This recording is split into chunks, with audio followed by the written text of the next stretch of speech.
Bom dia, meus irmãos, meus amigos aqui do nosso grupo Grãozinhos no Caminho, do nosso canal do WhatsApp, do YouTube. Sejam todos bem-vindos mais uma vez, mais uma terça-feira, ao nosso pequeno estudo do Evangelho segundo o Espiritismo e do Livro dos Espíritos, nossos Grãozinhos no Caminho. E hoje o Evangelho traz para a gente o capítulo 11, Amar o próximo como a si mesmo. Dai a César o que é de César. Então os fariseus, tendo se retirado, decidiram entre si surpreendê-lo em suas palavras. Mandaram-lhe, pois, seus discípulos, com os herodianos, dizer-lhe: Senhor, sabemos que sois verdadeiro e que ensinais o caminho de Deus pela verdade, sem considerar a quem quer que seja, porque não considerais a pessoa nos homens. Dizei-nos, pois, vosso conselho sobre isto. É-nos permitido pagar o tributo a César ou não pagá-lo? Mas Jesus, conhecendo a sua malícia, lhes disse: Hipócritas, por que me tentais? Mostrai-me a peça de dinheiro que se dá para o tributo. E tendo eles lhe apresentado uma moeda, Jesus lhes disse: De quem é esta imagem e esta inscrição? De César, disseram-lhe. Então Jesus lhe respondeu: Dai, pois, a César o que é de César, e a Deus o que é de Deus. Tendo ouvido falar dessa maneira, admiraram-se de sua resposta e, deixando-o, se retiraram. A questão proposta a Jesus era motivada pela circunstância de que os judeus, tendo horror ao tributo que lhes era imposto pelos romanos, dela fizeram uma questão religiosa. Um partido numeroso se formara para repelir o imposto. O pagamento do tributo era, pois, para eles uma questão irritante e atual, sem a qual a pergunta feita a Jesus: é-nos permitido pagar ou não pagá-lo o tributo a César? Não teria nenhum sentido. Essa questão era uma armadilha, porque, de acordo com a sua resposta, esperavam excitar contra ele seja a autoridade romana ou os judeus dissidentes.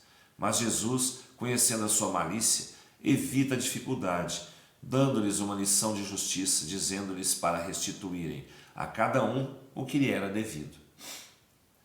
Essa máxima, dai a César o que é de César, não deve ser entendida de uma forma restritiva e absoluta. Como todos os ensinamentos de Jesus, é um princípio geral resumido sob uma forma prática e usual e deduzida de uma circunstância particular.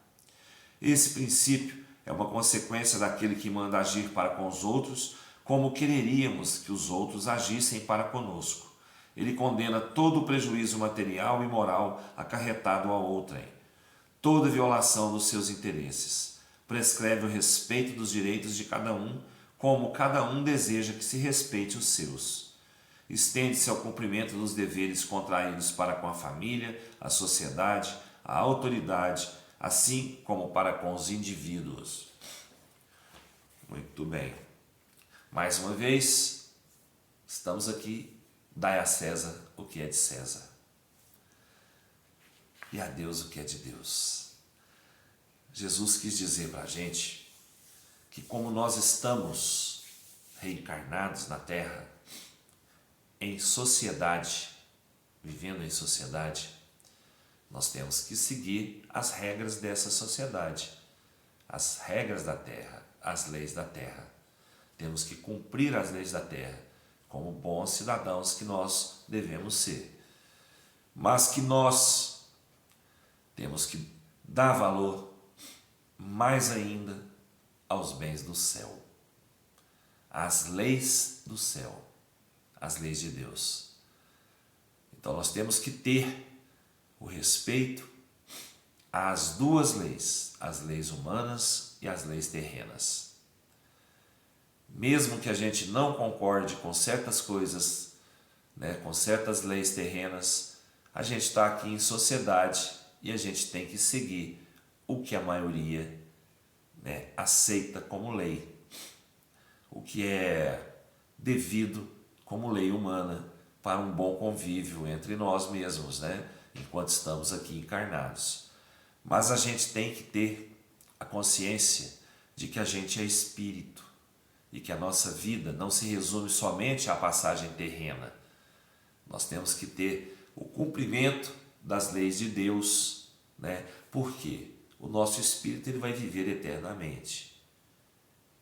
E a lei de Deus, ela é eterna.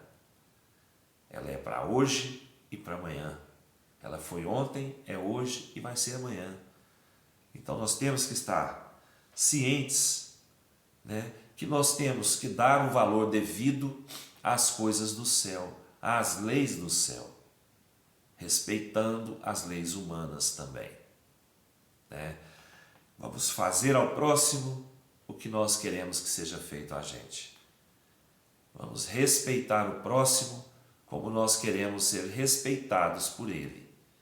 E vamos respeitar as leis da terra como nós queremos que essas leis da terra hajam a nosso favor.